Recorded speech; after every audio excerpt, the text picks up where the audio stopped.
제2차 대전 당시에 네덜란드에 한 신실한 기독교 가정이 있었습니다. 그들은 유대인들을 나치 학살에 죽음으로 가는 사람들을 숨겨주다가 그냥 그것이 발각돼서 여러분 나치에 체포되어서 강제 수용소 감옥에 갇히게 되었습니다. 그 아버지는 감옥에서 죽고 언니는 강제 수용소에서 역시 죽었습니다. 그리고 코르텐붐 여사는 역시 지옥 같은 감옥 수용소 생활을 고통 중에 견뎌내야만 했습니다. 그런데 그들이 갇혀있던 수용소에는 벼룩이 너무나도 많았습니다. 그래서 밤에 잠을 잘 수가 없을 정도였어요. 사람들이 그 벼룩 때문에 너무 괴로우니까 그 고통 중에 분노하고 또 절망하고 있을 때 이 코르텐붐 여사의 언니인 베시가 이렇게 말했습니다. 콜이 성경에 범사에 감사라고 했잖아. 그러니까 우리 벼룩까지도 감사하자. 그러나 이 코르텐붐 여사는 그 말이 마음에 와닿지가 않았어. 이 고통스러운 이것까지도 감사할 수 있어요, 하나님? 그랬어요. 그런데 나중에 안 사실인데 놀라운 것은 그 벼룩이 워낙 많은 그 수용소로 소문이 나서 그 병동에는 그 감옥 그곳에는 이 간수들이 얼씬거리지도 않는 거예요. 혹시나 벼룩이 자기한테 올까 봐서 얼씬거리지 않아요. 겨우 밥 줄 때만 왔다 가는 거예요. 그래서 간수들의 감시를 소홀해졌기 때문에 얼마든지 모여서 예배하고 기도하고 찬송하고 성경 공부도 얼마든지 할 수 있는 자유로운 시간이 주어졌다는 거예요. 결국 그 감옥 안에서 벼룩 때문에 주어진 자유로운 시간에 그들은 말씀을 증거하고 성경 공부를 하고 예배를 드림으로써 그 안에 있는 여자 죄수들에게 복음을 온전히 전할 수 있었고 그 복음을 들은 여자 죄수들이 예수를 믿고 회개하고 예수 믿고 여러분 예수를 영접하는 놀라운 하나님의 영광의 역사가 나타났다는 거예요. 나중에 코르텐붐 여사는 이렇게 고백했습니다. 우리를 그토록 괴롭히던 벼룩조차 하나님의 영광을 위한 도구였다. 우리의 삶 속에도 여러분 벼룩 같은 우리의 고통을 주는 그러한 것들이 있을 수 있습니다. 사랑하는 성도 여러분, 우리는 지금 우리 삶 가운데 벼룩과 같은 문제만 보고 감사하기보다 원망하고 살고 있지는 않는지요. 그러나 하나님께서는 그 벼룩 같은 고난을 통해서 우리가 상상할 수조차 없는 놀라운 영광을 준비하고 계신다는 사실입니다. 본문에 보면 하나님께서 이스라엘 백성을 막다른 코너인 홍해로 인도를 하셨는데 하나님께서는 그것을 통해서 영광을 나타내시기를 원하셨던 것입니다. 본문 출애굽기 14장 4절입니다. 시작. 내가 바로의 마음을 강팍케 한즉 바로가 그 뒤를 따르리니 내가 그와 그 온 군대를 인하여 영광을 얻어 애굽 사람으로 나를 여호와인 줄 알게 하리라. 아멘. 여러분, 이 말씀에 보면 이스라엘 백성들에게 하나님께서 문제를 허락하신 하나님의 뜻, 섭리 두 가지가 있다는 거예요. 그가 하나는 뭐냐? 여호와께서 영광을 받으시고자 저와 여러분 삶 속에 내가 원치 않는 밤에 잠도 못 자게 하는 벼룩을 원하는 사람 누가 있어요? 그런데 그것을 하나님이 허락하시는 이유는 벼룩 같은 문제를 내게 허락하시는 이유는 그것을 통해서 하나님은 영광을 나타내시고 영광을 받으시기를 원하신다는 거예요. 할렐루야. 또 하나는 하나님께서 이 어둠 가운데 갇혀 있어서 빛 대신 하나님을 모르는 여호와 하나님이 하나님이신 것을 여호와가 하나님이신 것을 모르는 자들에게 나 여호와가 하나님이다 라는 것을 알려주기 위해서 주님께서는 이와 같이 말씀하신다는 거예요. 그런데 사랑하는 여러분, 성경에서 말하는 하나님의 영광이 나타난다는 것은 단순히 분위기가 뜨거워지거나 또 사람들이 감동받는 정도를 의미하지 않습니다. 인간의 힘으로는 도저히 할 수 없는 일을 하나님께서 하나님의 권능으로 행하심으로 말미암아 하나님의 존재를 세상에 드러내시는 것이 바로 하나님 영광을 나타내시는 거예요. 홍해를 가르거나 죽은 자를 살리거나 또 날 때부터 소경된 자의 눈을 뜨게 하거나 하는 이런 것들, 인간이 도저히 할 수 없는 그런 것들을 행하시는 것, 그것이 바로 하나님 영광이 나타나는 것입니다. 그래서 성도에게 환난을 허락하시는 우선적인 목적은 성도의 고난을 통해서 하나님이 영광을 받으시기 함이라고 예수님이 같이 말씀해요. 요한복음 11장 3절입니다. 시작.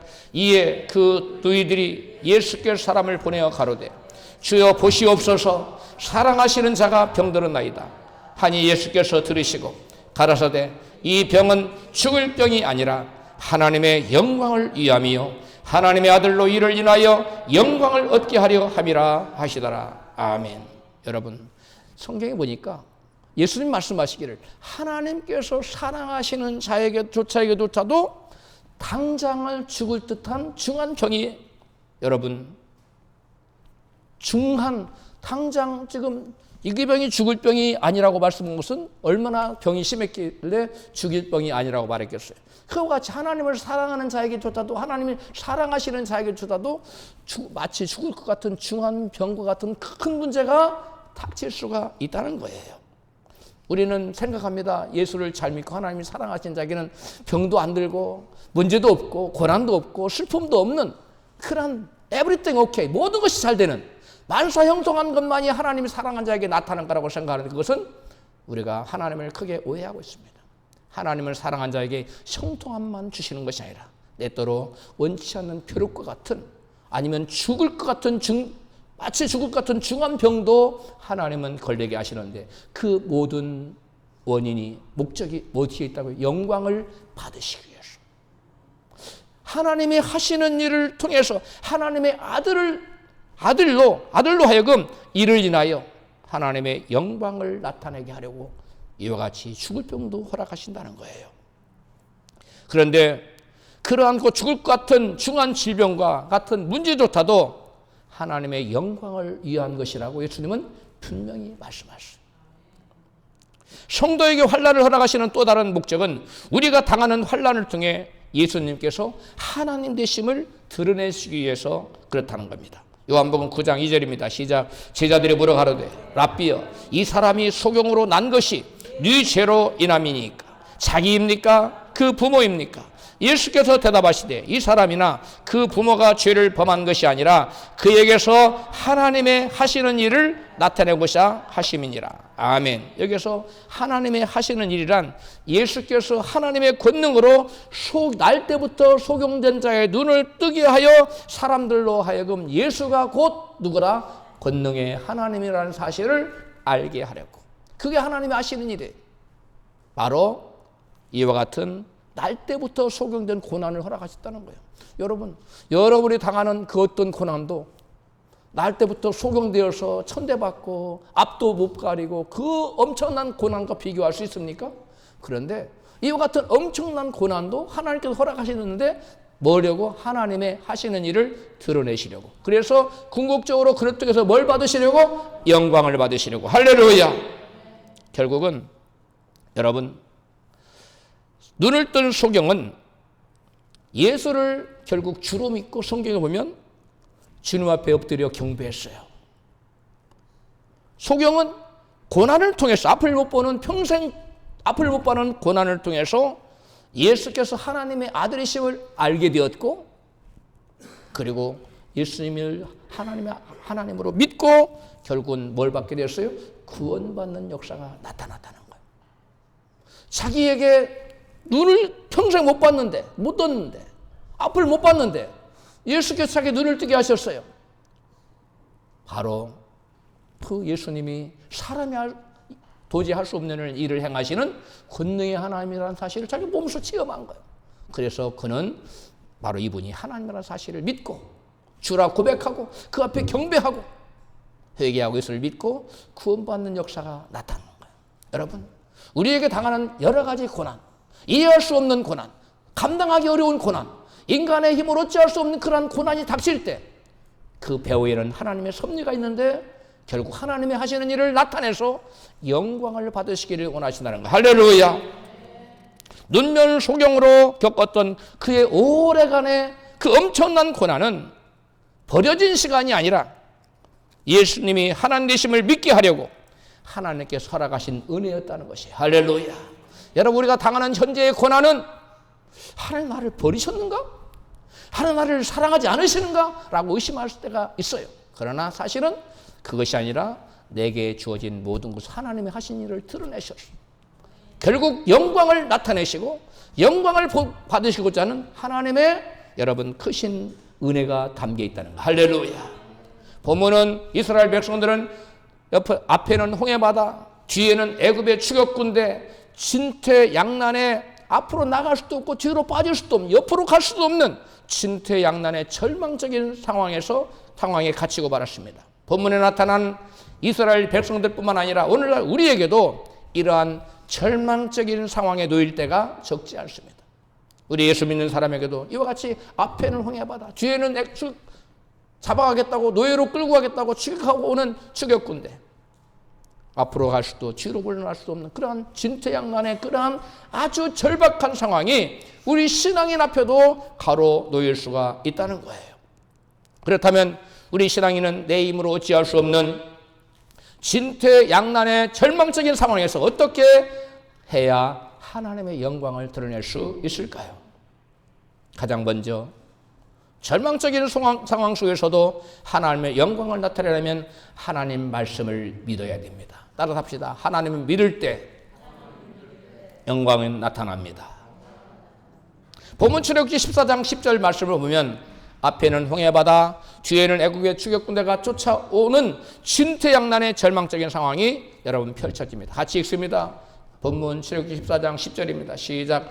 바로가 가까이 올 때에 눈을 들어 본즉 애굽 사람들이 자기 뒤에 미친지라 이스라엘 자손이 심히 두려워하여 여호와께 부르짖고 그들이 또 모세에게 이르되 애굽에 매장지가 없으므로 당신이 우리를 이끌어내어 이 광야에서 죽게 하느냐. 그들은 지금 꼼짝없이 죽게 됐다고 생각했어요.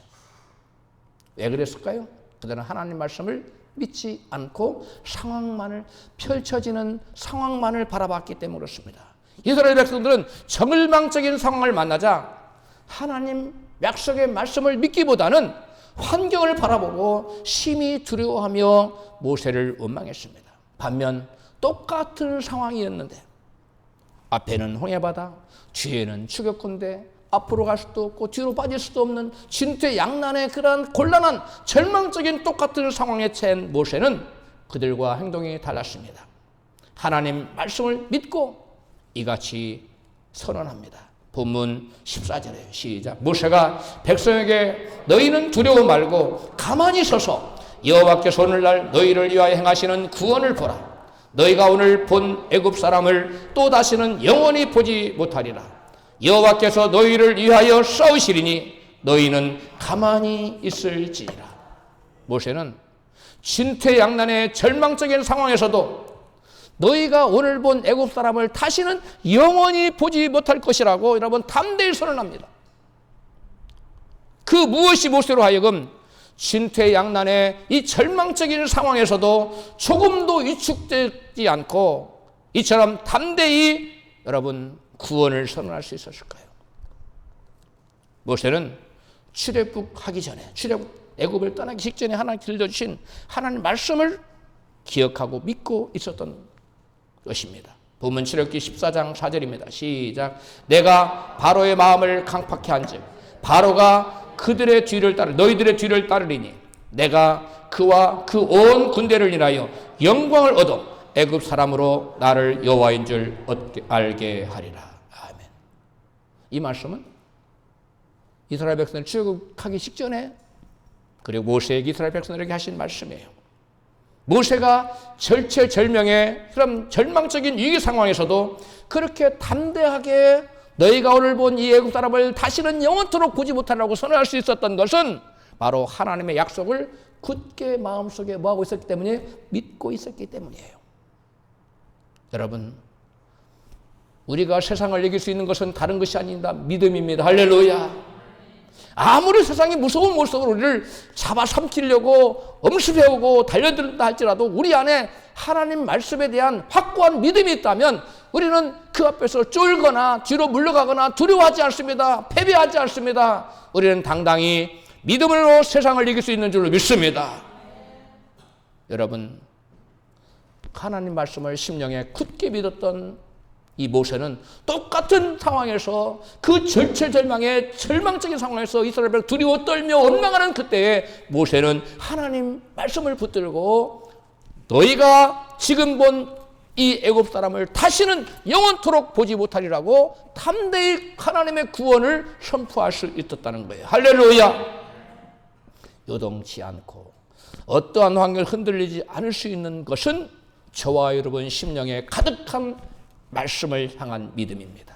우리가 말씀을 향한 믿음이 우리 마음에 가득하면 어떠한 환경이 비바람이 불고 폭풍이 몰려와도 여러분 우리는 흔들리지 않습니다. 그러므로 여러분 우리에게는 믿음이 필요합니다. 할렐루야. 성경은 말씀합니다.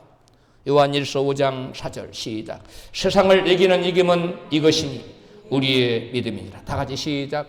세상을 이기는 이김은 이것이니 우리의 믿음이니라. 세상을 이기는 것은 다른 것이 없어요. 그 어떤 것으로도 세상을 이길 수 없어요. 우리의 믿음은 어떻게 세상을 이길 수 있느냐? 우리의 믿음은 어떻게 마귀를 이길 수 있느냐?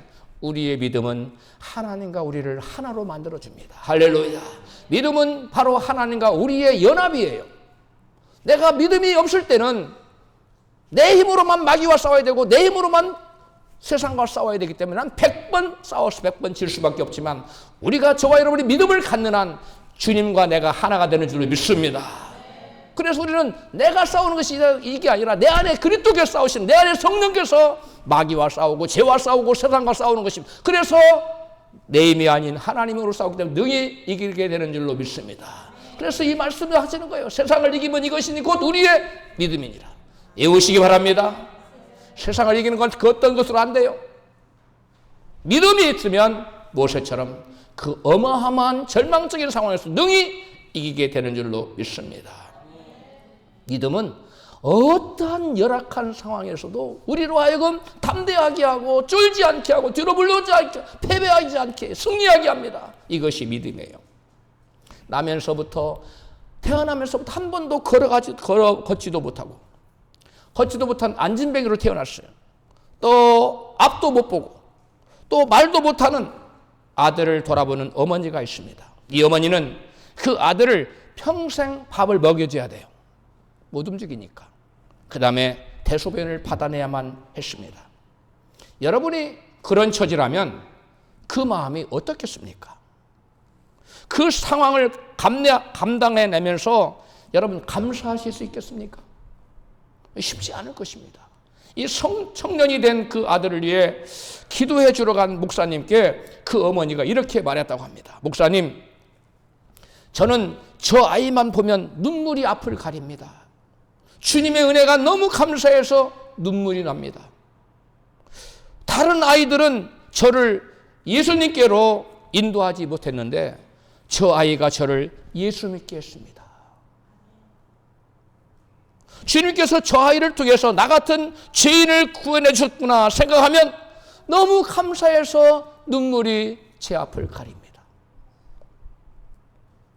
여러분, 이 어머니는 내 신세가 어쩌다가 이렇게 되는가 하고 신세 한탄을 여러분 한 것이 아니라 오히려 그 절망적인 상황에서 감사할 수 있었다는 거예요. 눈물을 흘렸다는 거예요. 이처럼 참담한 상황에서 그 무엇이 이 어머니로 하여금 원망 탄식 대신에 여러분 감사하도록 만들었을까요? 그것은 다름 아닌 사방으로 우겨쌈을 당하여도 쌓이지 않고 답답한 일을 당하여도 낙심하지 않는 여러분 그 어머니의 믿음입니다. 고린도후서 4장 8절의 바울의 고백이에요. 여러분 얼마나 답답하겠어요. 아이가 일어서지도 못하고 밥도 못 먹고 변도 못 가리고 앞도 못 보고 그 아이를 감당해야 되는 그 마음이 어머니의 마음이 얼마나 답답했겠어요. 얼마나 우겨쌈을 당하는 꼴입니까? 그럼에도 불구하고 그는 우겨쌈을 당하지 않았어요. 여러분 답답한 일을 당했지만 낙심하지 않았어요. 그것은 바로 그 어머니 마음속에 하나님 말씀에 대한 뭐가 있었기 때문에 믿음이 있었죠. 믿음이 세상을 이기게 하십니다. 할렐루야. 그 어머니는 자기 앞에 놓인 비참한 상황에 주목한 것이 아닙니다. 믿음의 눈으로 하나님의 은혜를 기억했어요. 하나님의 은혜를 생각하며 나 같은 죄인이 뭐라고, 나 같은 죄인을 하나님이 예수께서 십자가에 피 흘려 돌아가셨구나. 그 은혜를 생각하니까 내가 이 아이, 눈 못 보는 아이, 일어서지 못하고 먹지도 못하고 변도 못 가는 이 아이를 내가 기르는 것과 예수께서 십자가에 나의 죄를 뒤집어 쓰고 돌아가니까 비교가 할 수 없다고 생각한 거예요. 주님의 은혜를 생각하니까 눈물이 앞을 가리고 그 아이를 쳐다보면서 하나님 나 같은 것이 뭐라고, 죄로 말미암아 영원한 지옥 심판을 받아야 될 나를 저주에서 구원하시기 위해서 이 아들을 통해서 나로 하여금 하나님의 은혜를 알게 했구나. 그래 나로 하여금 지옥 갈 이 영혼을 천국 백성 삼아주시고 하나님의 자녀로 삼아, 그 은혜를 생각할 때 눈물이 앞을 가린다는 거예요. 그게 뭡니까? 그게 믿음이잖아요. 그 믿음이 그 열악한 환경, 절망할 수밖에 없고 단식할 수밖에 없는 그런 절망적인 상황에서 감사의 눈물을 하게 했다는 거예요. 믿음은 우리로 하여금 어떠한 환경도 이기게 합니다. 할렐루야. 우리 좌우에 계신 분이 하나님 말씀을 믿으십시다. 왜요? 이 믿음이 있어야만 우리는 세상에 어떠한 여러분 공격도, 마귀의 장난도, 해방도 다 물리치고 우리가 승리할 수 있기 때문인 줄 믿습니다. 하나님께서 이스라엘이 출애굽 전에 애굽 군대가 출애굽 것과 그들에게서 이스라엘을 구원해내고 영광 나타내실 것을 분명히 말씀하셨어요. 그러나 그 말씀을 똑같이 들은 이스라엘 여러분 불신한 백성들은, 하나님 말씀을 불신한 백성들은 두려워했어요. 그리고 원망했습니다. 그러나 반면에 그 하나님 말씀을 굳게 마음속에 담고 믿은 모세는 여러분 두려워하거나 원망하지 않고 뭐 했어요? 하나님의 영광을 나타냈어요. 담대히 그 마음에 가득한 여러분 믿음으로 여러분 어둠의 권세를 물리치고 승리할 수가 있었다는 것이죠. 여러분 예수께서는 그래서 이런 말씀을 하셔요. 요한복음 11장 40절에 시작. 내 말이 내가 믿으면 하나님의 영광을 보리라 하지 아니하였느냐. 저와 여러분이 어떠한 열악한 환경, 절망적인 상황 가운데서도 하나님 말씀을 믿으면 뭘 본다고요? 하나님의 영광을 봅니다. 누구처럼? 모세처럼. 그러나 그러한 절망적인 상황에서 원망하고 두려워하고 뒤로 물러가면 하나님의 영광은 나타나지 않습니다. 두려움은 믿음이 없는 자에게 나타나는 거예요. 믿는 자에게는 결코 두려움이 찾아올 수 없습니다. 모세처럼 담대하게 하나님의 말씀을 시인하고 선언할 수 있어요. 히브리서 기자는 여러분 하나님 말씀을 듣고 그 말씀을 믿지 못하면 그 말씀을 듣는 자에게 아무런 유익이 없다고 증거합니다. 여러분 말씀을 들을지라도 그 말씀을 믿을 때 역사가 나타나는 것이지 그 말씀을 믿지 않는 자에게는 그 어떤 역사도 여러분 나타나지 않는다는 거예요. 히브리서 4장 2절입니다. 같이 시작. 그들이 들은 말씀이 그들에게 무익했던 것은 그들이 들은 말씀과 믿음을 연합시키지 않았기 때문입니다. 우리말 성경으로 읽어드렸어요. 바울은 하나님 말씀을 믿음으로 받는 자에게 하나님의 역사가 나타난다고 이같이 증거합니다. 데살로니가 전서 2장 13절에 시작. 하나님 말씀을 받을 때 사람의 말로 아니하고 하나님 말씀으로 받으매니 이 말씀이 너희 믿는 자 속에서 역사하느니라. 아멘. 여러분 똑같이 말씀 받습니다. 그런데 이 말을 김종규 목사님이 지금 증거하는 말이다 이렇게 들으면 어떤 역사도 안 나타납니다. 그러나 하나님 말씀으로 받고 믿으면 그 믿는 자 속에 하나님의 역사가 나타나, 하나님의 영광이 나타난다는 거예요. 할렐루야. 여러분 사람의 말로 받지 말고 말씀 받을 때마다 하나님 말씀으로 받아서 하나님의 영광 나타내는, 모세처럼 하나님의 영광을 나타내는 여러분 되시기를 주님 축복합니다. 여러분 하나님께서는 성도에게 주시는 고난 가운데 우리가 하나님 말씀을 믿을 때, 하나님 말씀을 뭐 할 때?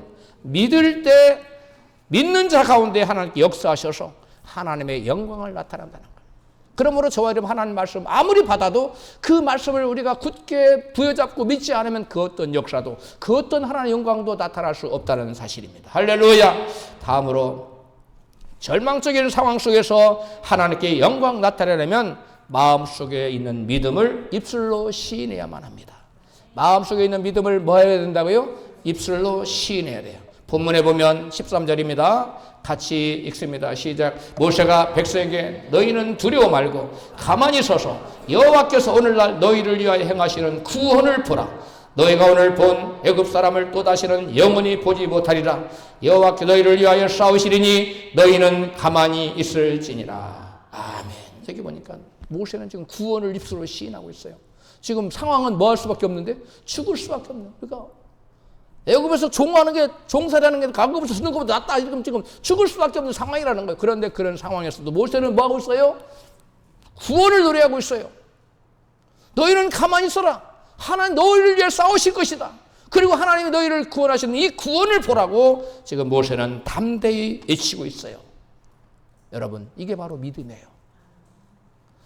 아무리 하나님 말씀을 받았을지라도 그것을 온전히 믿지 않고는 여러분 이 칠흑 같은 어두운 상황 가운데서 담대히 입술로 시인하기가 쉽습니까? 어렵습니까? 결코 쉽지 않습니다. 하나님 말씀을 온전히 믿는 것이 뭘로 나타나느냐? 여러분, 입술로 나타납니다. 자기 혼자 입술의 고백이 아니에요. 담대하게 많은 청중 앞에서, 백성들 앞에서 자기의 믿음이 온전치 않으면 이거 이렇게 했다가 안 되면 어떡하지? 두려움 때문에 말할 수 없어요. 그러나 온전한 믿음은 반드시 입술로 시인되게 되어 있어요. 할렐루야. 내 마음의 믿음이 확실하다면 반드시 입술로 시인되게 되어 있어요. 믿으시면 아멘 합시다. 그러나 여기 보는 모세는 조금 더 주저하지 않지 않아요? 하나님 말씀을 마음속에 굳게 믿을 뿐만 아니라 그 마음속에 있는 굳건한 믿음을 담대히 입술로 선언하잖아요. 오늘날 하나님이 베푸시는 구원을 보라. 너희들이 지금 본 이 애굽 백성은 너희는 다시는 영원히 두 번 다시 보지 못할 것이다. 이렇게 담대히 외치잖아요. 마음속에 있는 믿음이 확고하면 반드시 입술로 시인되게 되어 있습니다. 할렐루야. 이 모세의 믿음은 살아있는 믿음이에요. 이 생명의 믿음입니다. 예수님께서는 사도들이 주여 우리에게 믿음을 더하소서라고 믿음을 더해달라고 기도하자 이렇게 대답하십니다. 누가복음 17장 6절에 시작. 너희에게 겨다시 하나님 만한 믿음이 있었다면 이 뽕나무대로 뿌리가 뽑혀 바다에 심기우라고 말하였을 것이요 그것이 너희가 한 말에 순종하였으리라. 아멘. 여러분, 믿음이 게다시는 보일락말락해요. 아주 작은 거예요. 비록 게다시가 보일락말락한 아주 작은 믿음이라 있을지라도 그것이 생명이 있는 믿음이라면, 살아있는 믿음이라면 뭐하게 돼 있다는 거예요? 말하게 돼 있다는 거예요. 아무리 믿음이 작아도 살아있는 믿음은 반드시 마음속에 있는 믿음을 뭐하게 돼 있다고? 입술로 시인하게 돼 있다는 거예요. 그 입술로 시인된 이 믿음의 고백은 여러분 뽕나무도 순종하게 만든다는 거예요. 여러분, 우리 마음속에 아무리 마음의 믿음이 가득해도 입술로 고백되지 않는 믿음은 그 어떠한 역사도 일어나지 않습니다. 왜냐? 그건 살아있는 믿음이 아니에요. 살아있는 믿음은 반드시 입술로 뭐하게 돼 있어요? 시인하게 돼 있어요. 그러면 그 우리의 말에 뽕나무도 또 너희들의 말에 순종할 것이다 라고 말하는 거예요. 우리의 믿음의 말에는 모든 천지 만물이 움직입니다. 믿으시면 아멘 합시다. 우리의 믿음의 선언에는 천지 만물이 그에 호응하고 반응하고 역사하고 여러분 놀라운 기적 역사가 나타나는 거예요. 믿으시면 크게 아멘 하십시다. 여러분, 우리가 아무리 적은 믿음의 마음속에 믿음이 있어 할지라도 그것이 입술로 시인되지 않은 것은 살아있는 믿음이 아니에요. 그 어떤 역사도 어떤 영광도 나타나지 않아요. 그러나 마음속에 있는 믿음이 아무리 게다시만한 적은 믿음일지라도 입술로 선언될 정도의 살아있는 믿으면 반드시 역사를 일으키고 하나님의 영광을 나타낸다는 거예요. 믿으시면 아멘 합시다. 케니스 핵인 목사님이라고 제가 이분 굉장히 좋아하는데 이분 책을 거의 제가 다 읽은 것 같아요. 번역본들을. 이분이 어느 교회 부흥 집회에 가셨어요. 그래서 말씀을 증거하는데 성령께서 갖고 오는 거죠. 실체에 앉아있는 나면서부터 안전뱅이인 그분을 향해서 나사렛 예수로 일어나 걸으라고 선언하라는 자꾸 그 말씀이 오는 거예요. 그런데 휠체어를 타고 있는 나면서부터 안전뱅이가 어떻게 일어나겠어요? 그거 안 된다는 생각이 이 목사님 마음에 가득한 거예요. 그래서 하나님, 주님이 원하시면 하나님, 주님이 일으켜 주세요 하고 마음속으로 기도하면 계속 첫날도 그렇게 기도하고 둘째 날도 그렇게 기도했어요. 근데 셋째 날도 또 선언하라는 거예요. 하나님께서 나사렛 예수 이름 일어나 걸으라고 선언하라는. 하나님, 제가 이틀이나 하나님께 간절히 기도해 아무런 역사도 안 나타나는데 내가 만약에 입술 열어서 나사렛 예수 이름으로 이 나면서부터 안전되게 된 자여 나사렛 예수 이름으로 명하노니 일어나 걸어라 했는데 꼼짝갖고 이러고 있으면 이게 하나님 망신 나 망신 갑옷이게 망신인데 이게 뭐합니까? 어떻게 합니까? 그랬더니 하나님이 무슨 감동을 주셨느냐, 이런 감동을 주시더라는 거예요. 믿음은, 마음속에 있는 믿음은, 진정한 믿음은 반드시 마음속에만 그 믿음이 머물지 않고 담대히 선포되게 되어 있다라는 말씀을 하시면서 관련 말씀을 주시더라고요. 고린도후서 4장 13절 말씀을 주시더라는 거예요. 고린도후서 4장 14절의 말씀을 같이 읽어요. 시작. 기록한 바 내가 믿는 거로 말하였다 한 가지 구약성경 시편에 나온 말씀에 이거 인용한 거예요. 우리가 같은 믿음의 마음을 가졌으니 우리도 믿는 거로 또한 말하노라. 믿으면 말하게 돼 있다고요? 말하게 돼 있다는 거예요. 믿으면 반드시 선언하고 시인하게 돼 있다는 거예요. 그래서 삼일체는 이 말씀 받고 목사님이 케리스텍인 목사님이 말씀 끝나자마자 바로 나가가지고 앞으로 나오라고 휠체어를 끌고 앞으로 나왔어. 외쳤어요. 내가 주 나사렛 예수 이름으로 명하노니 일어나 걸어라. 그랬더니 거기서 뻘떡 일어나서 막 돌아다니는 거야. 할렐루야. 이게 무슨 말이에요? 믿으면 놀라운 역사가 나타난다는 거예요. 근데 그 믿음은 어떤 게 진짜 믿음이냐? 마음속에 아무리 굴뚝 같은 믿음이 있어도 그 믿음이 뭐 할 때? 입술로 시인될 때, 입술로 선언될 때, 입술로 말해질 때 진정한 믿음이라는 거예요. 여러분이 마음에 소원하고 여러분 이루어지기를 원하면 입술로 시인하십시오. 마음속으로만 간직하고 있으면 안 돼요. 진정한 믿음은 반드시 입술로 뭐 하겠다? 뭐 하게 돼 있다? 시인하겠다. 내가 믿는 거로 뭐 하는도다? 말하는도다. 할렐루야. 여러분, 마음속에 믿음이 입술로 시인될 때 여러분 하나님의 영광이 나타납니다. 그래서 사람들이 박수 치고 하나님 살아계신다는 영광 돌리는, 와, 예수 이름 곧 하나님 이름이다. 사람들이 예수를 믿게 되는 거예요. 하나님 영광이 나타나는 거예요. 입술로 뭐 할 때? 시인할 때. 할렐루야. 여러분, 빈말이라도 부정적인 말을 하지 마세요. 여러분과 저의 입술의 말에는 권세가 있어요. 우리의 말이 계속되면 하나님 것을 우리의 입술의 말을 믿음으로 보세요. 예수님께서는 내 믿음대로 되라, 내 믿음대로 될지어다 두 번 말씀하세요. 한 번은 내 믿음대로 되라, 또 한 번은 내 믿음대로 될지어다, 이렇게 두 번 말씀하셨어요. 여러분, 우리의 믿음대로 되기 때문에 다른 말로 우리가 진정한 마음의 믿음을 입술로 말하면 우리의 말대로 되는 겁니다. 할렐루야. 그래서 우리의 말은 우리 인간의 운명을 좌우하고 개척해 나가는 거예요. 우리 인간의 운명을 열어가는 거예요. 내가 인간의 여러분 부정적인 삶, 정말 패배적인 삶, 정말 절망할 수밖에 없는 삶을 살고 싶고 그렇게 말하면 계속 그쪽으로 가는 거예요. 내가 삶이 아무리 어두워도 하나님 내게 은혜를 주시고 나를 형통하게 하실 것이고 결국 나를 들어 쓰실 것이고 이렇게 좋은 말을 하면 그쪽으로 우리를 인도해 주십니다. 할렐루야. 왜? 내 믿은 대로 될지어다. 믿음 뭘로 표현된다고요? 말로. 그럴 때 우리의 말은 하나님 믿음으로 보셔요. 그래서 여호와 하나님께서는 이같이 말씀하세요. 민수기 14장 28절에 너희 말이 내 귀에 들린 대로 내가 너희에게 행하리라. 저와 여러분 말 함부로 하면 안 됩니다. 무심코 한 말이 반복되면 그것이 믿음이 돼서 열매가 나타납니다.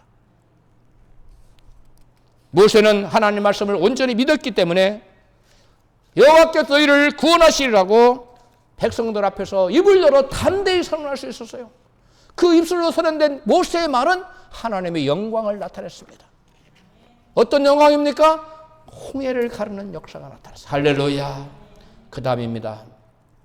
절망적인 상황 속에서도 하나님의 영광을 나타내려면 약속의 성취를 위해서 기도해야 돼요. 약속의 성취를 위해서 뭐 해야 된다고요? 기도해야 돼요. 모세는 하나님의 약속의 말씀을 믿었습니다. 그리고 그 마음속의 믿음을 입술로 시인까지 했어요. 이제는 모세는 뭐 하기만 하면 돼요? 가만히 기다리고 있으면 되지요? 그렇지 않습니다.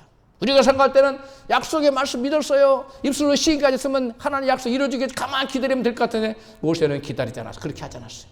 본문의 모세는 그 약속의 성취를 위해서 기다리지 않고 간절히 부르짖었다는 거예요. 본문 출애굽기 14장 15절입니다. 시작. 여호와께서 모세에게 이르시되 너는 어찌하여 내게 부르짖느냐. 지금 모세가 뭐하고 있었다는 거예요? 부르짖고 있었다는 거예요. 모세가 부르짖고 있었다는 거예요. 마음에 믿었어요. 그 마음을 입술로 고백했어요. 시인했어요. 그리고 이제는 하나님이 내가 믿음을 고백해서 이루어지 기다린 것이 아니라 모세는 뭐하고 있었어요? 부르짖었어요. 그때 하나님이 모세에게 나타나셔서 응답하시고 역사를 일으키세요. 할렐루야. 모세가 믿음이 부족해서 불안해서 그렇게 간절히 부르짖는 것이 아니에요. 모세가 갑자기 하나님 말씀에 의심이 생겨서 그런 것이 아니라 그것이 곧 하나님께서 세우신 영적인 원리이기 때문에요. 뭐기 때문이라고요? 영적인 원리. 이 잘 들으세요. 에스겔서 36장 36절과 37절에 이 영적인 응답의 원리가 들어있어요. 같이 읽습니다. 시작. 나 여호와가 무너진 곳을 건축하며 황무한 자리에 심은 줄 알리라. 나 여호와가 말하였으니 이루리라. 나 주 여호와가 말하노라. 그래도 이스라엘 족속이 이와 같이 자기들에게 이루어 주기를 내게 구하여야 하지. 구한다는 건 뭐예요? 기도해야 된다는 거예요. 기도도 막 부르짖으라는 거예요. 하나 약속하셔서 그냥 이루어지겠지. 감나 밑에도 입 딱 벌리고 감 떨어지겠지. 그게 아니라는 거예요. 여러분, 모세는 그 하나님 약속의 말씀 믿고 입술로 시인한 다음에 이제 뭐 했어요? 그것이 그 약속이 내게 실현되기를 뭐 했어요? 간절히 기도했는데 부르짖어 기도했다는 거예요. 여러분, 모세는 약속의 말씀 믿었어요. 그 다음에 그 믿은 바 말씀을 입술로 뭐 했어요? 시인했어요. 그리고 거기서 멈추지 않고 뭐 했어요? 기도했어요. 그 약속이 자기의 성취되기를. 저와 여러분도 하나님의 놀라운 기적의 역사, 놀라운 하나님의 영광 나타나기를 원하신다면 여러분 절망 가운데 하나님 말씀을 믿고 그 다음에 시인하고 그 다음에 뭐 해야 돼요? 부르짖어 기도해야 됩니다. 할렐루야. 그 다음에 마지막입니다. 절망적인 상황 속에서 하나님께 영광을 나타내려면 하나님 말씀에 순종해야 돼요. 뭐 해야 된다고요? 순종해야 돼요. 많은 신앙인들이 하나님 말씀 붙들고 또 하나님께 간절히 기도만 하면 하나님의 영광이 나타나리라고 여러분 오해를 하고 있습니다. 아무리 하나님 말씀을 붙들고 간절히 기도해도 하나님 말씀에 순종하지 않으면 그 어떤 하나님의 영광의 역사도 나타나지 않습니다. 여러분 꼭 기억하셔야 돼요. 출애굽기 14장 15절입니다. 시작. 여호와께서 모세에게 이르시되 너는 어찌하여 내게 부르짖느냐. 이스라엘 자손을 명하여 앞으로 나가게 하고 지팡이를 들고 손을 바다 위로 내밀어 그것으로 갈라지게 하라. 이스라엘 자손이 바다 가운데 육지로 행하리라.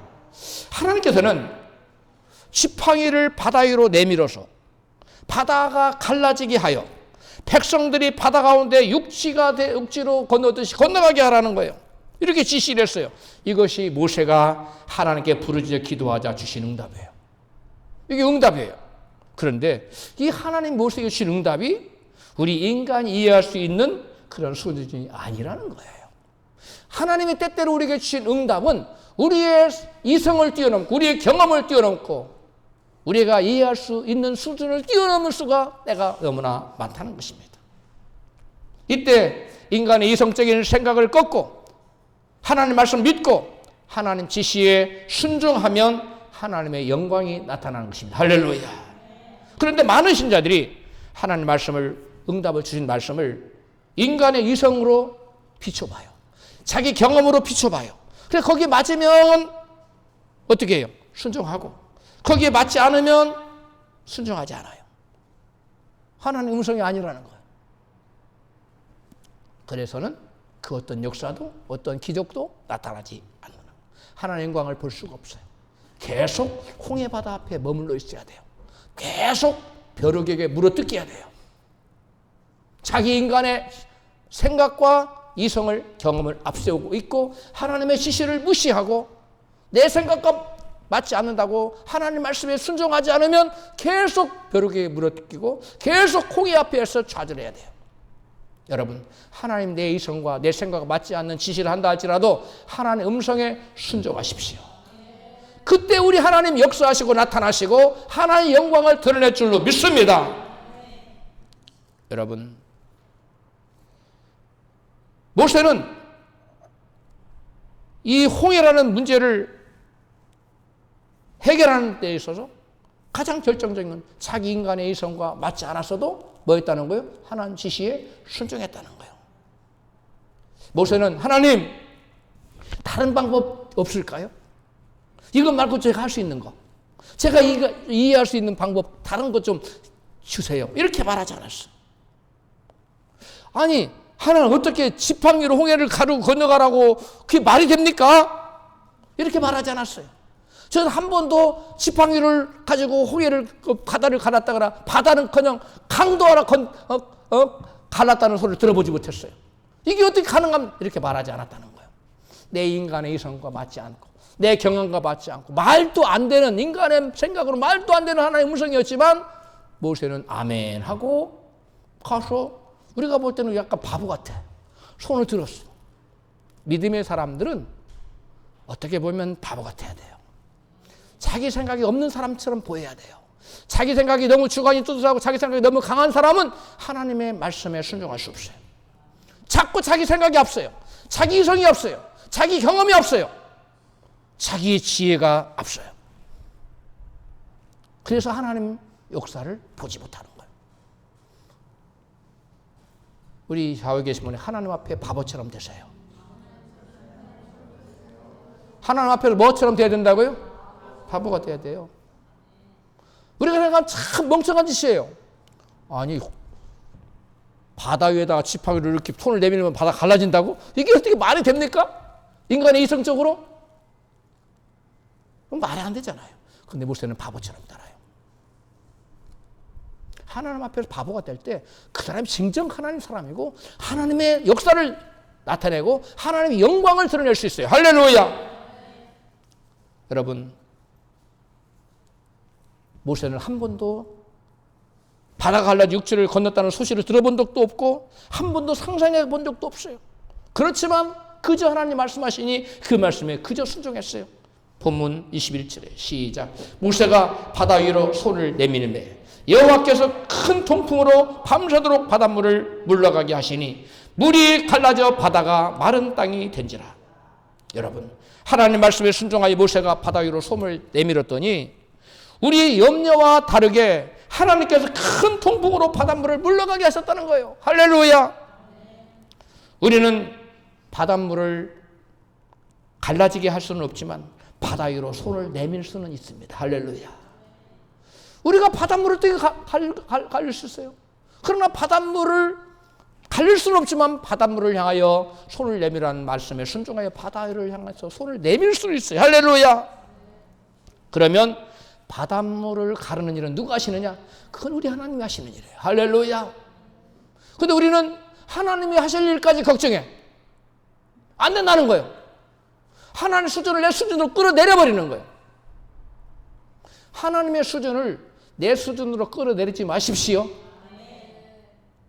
어느 어린 깐난아기가 이 좀 자기 힘으로 도저히 안 될 것 같아. 아빠가 들어줄게. 아빠 이거 안 돼. 아빠가 그걸 어떻게 들어? 아빠는 한 손으로 들을 수 있는데.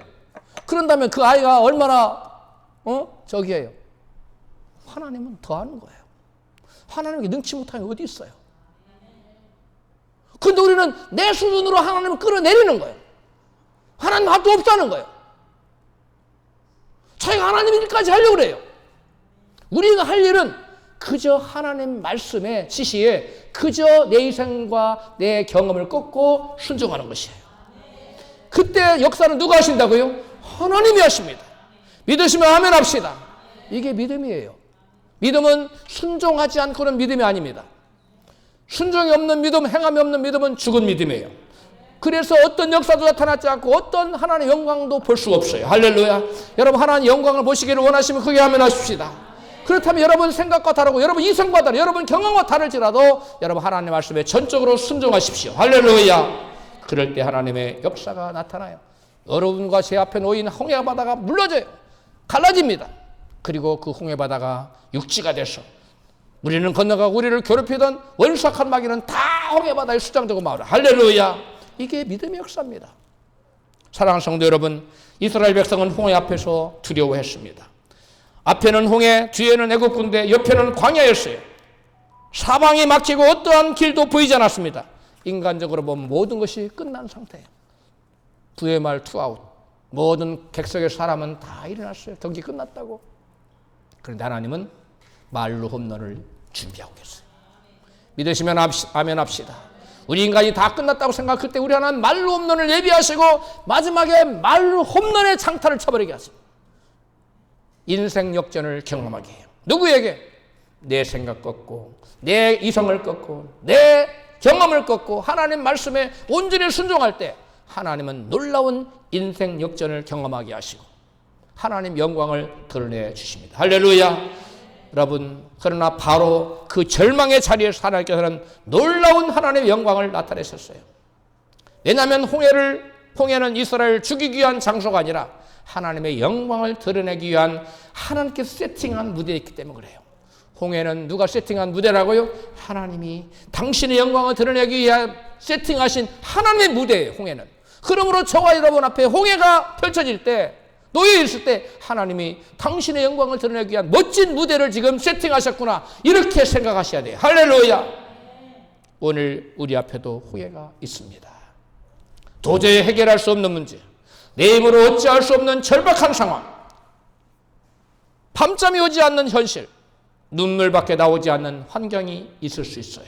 그러나 성도 여러분, 하나님께서는 지금도 우리가 문제 앞에서 문제만을 바라보지 않고 문제보다 크시고 그 문제를 능히 주장하실 수 있는 그 문제보다 크신 하나님을 바라볼 때 하나님께서는 홍해 앞에서 기적을 베푸시고 홍해 앞에서 하나님의 영광을 나타내실 줄로 믿습니다. 그렇다면 우리는 절망적인 홍해 바다 앞에서 어떻게 해야 될까요? 첫 번째, 절망적인 상황에서 하나님 약속의 말씀을 믿어야 됩니다. 두 번째, 마음속의 믿음을 입술로 담대히 시인해야 됩니다. 세 번째, 약속이 이루어지도록 간절히 부르짖어 기도해야 됩니다. 네 번째, 이해되지 않아도 하나님 말씀에 철저히 순종해야 합니다. 그때 하나님께서 길이 없는 곳에 길을 내시고 바다가 갈라지는 하나님의 영광을 나타내십니다. 홍해는 믿음 없는 사람에게는 무덤이지만 믿음의 사람에게는 하나님의 영광을 보는 통로가 됩니다. 사랑하는 성도 여러분, 우리를 힘들게 하는 벼룩 같은 문제, 홍해 같은 문제, 눈물 나게 하는 현실조차도 하나님 손에 붙들리면 하나님의 영광을 나타내는 통로가 될 수 있습니다. 그러므로 오늘 우리는 우리를 절망케 하는 칠흑 같은 환경을 바라보지 말고 문제보다 크신 홍해를 가르시는 하나님을 바라보십시다. 그리고 믿음으로 선포하십시다.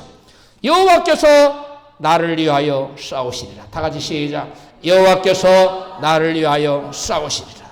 그때 우리 하나님께서 우리 인생에도 반드시 홍해를 가르시고 살아계신 하나님의 영광을 반드시 나타낼 줄로 믿습니다.